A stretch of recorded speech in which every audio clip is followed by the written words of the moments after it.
Well, thank you, first of all. And, you know, this is going to be a big deal for us coming up. So,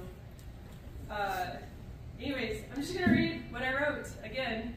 And then afterwards, we have some work to do. And so I have a list. And I'd like, you know, if you want to be involved, help petitioning, help the campaign.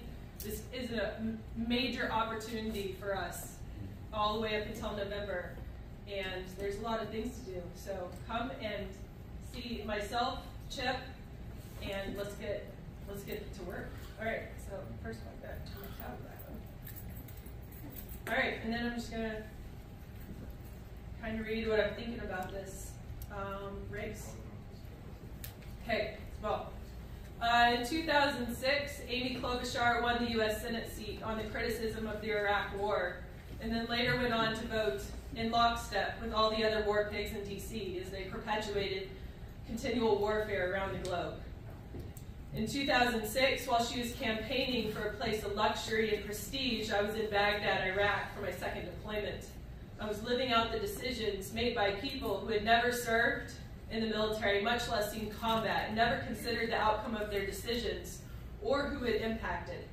Today I have a family, I have teenagers, just barely younger than I was when I joined the Army. My family has a farm in northern Minnesota. Most of you already know that, but it's in the speech, sorry. We raise dairy cows, sheep, and I have a farm bakery that I built from the ground up. I'm no stranger to work, long hours, or the uncertainty of running a farm. The greatest threat to family's future is the American federal government. And right now, the working class of America is hurting. Instead of addressing how the federal government has beat down the working class of America, the federal government decides time and time again to tax us and regulate us out of prosperity. We can't expect the people who caused the problem to also be the solution. Right now, inflation is out of control. People are having a hard time buying basic necessities like groceries, gas to get to work. And where is our tax burden going? To Ukraine, to Israel, to Gaza? I'm seeking the endorsement. I sought the endorsement for two reasons. First, nobody is listening to the working class. The political elite won't mingle with those of us they believe are below them because they are incentivized to keep us from being their equals and enslaved to their system. The American dream to be able to work hard and prosper was dead long before I was born. And today we need a second job to keep our farm because overregulation has literally killed the family farm. Second, because few in D.C. are standing up to the military-industrial complex. The Republicans and the Democrats are united in keeping the war machine funded and functioning, and always at the expense of us, the working class. It is our sons and daughters they expect to be used as tribute to keep the wars going. It will be our sons and daughters that come home in flag-draped pine boxes, and I know that's the case because I was there and I saw it happen. I joined the Army to help myself up because I didn't have money or a future without making it myself. Then 9/11 happened, then Iraq, and I was sent overseas. As a medic, I witnessed firsthand what happens when the military-industrial complex is allowed to function unchecked. Who does it hurt? Because it's not the political elite. I'm running for U.S. Senate, and let us use this as an opportunity to amplify our message that what the American political oligarchy is doing is wrong, that the free market is the only way to free the working class. Let's run this race as a party and hit back hard against those people who would elevate themselves at the expense of us. The same people that create obstacles for prosperity are the same ones that would send our children off to die in a foreign country for absolutely no good reason at all, other than to keep themselves rich and in power.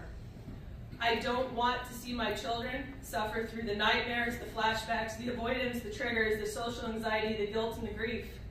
I want to be able to see them get somewhere through their hard work and create a future for themselves. And that means two things: stop the wars and free the working class. I've been asked by almost everybody, so I'm just going to clear this up. How can I do this? Run the Senate race with a family and a farm and everything else that I have going on, because I'm a little busy. And I will tell you that it's quite simple. I can see the alternative if we do nothing. And that's a price I'm not willing to allow our younger generations to pay, because it would be them that pay for it. That is price. I'm not willing. Oh, wait. I said that. Sorry. Sorry. I have spent my entire adult life trying to overcome the Iraq War. I've also spent the rest of my adult life trying to overcome a system that has regulated prosperity out of our future. And I'm not sure if that's any more obvious than in agriculture. But as Henry Kissinger said, he who controls the food controls the people. And I come from a class of people accustomed to pulling themselves up by the bootstraps and working through the hard times, people whose hands are dirty, not with political payouts, but the soil they work to keep this country from going hungry. People who were born out of the dirt and became strong only because of the blood and the fire that we were forced to walk through because of the corrupted government we were born under. America needs to come first. Stop the wars, free the working class. That would be my message, and we need to take this opportunity for our message to be heard by everybody in Minnesota. Okay, so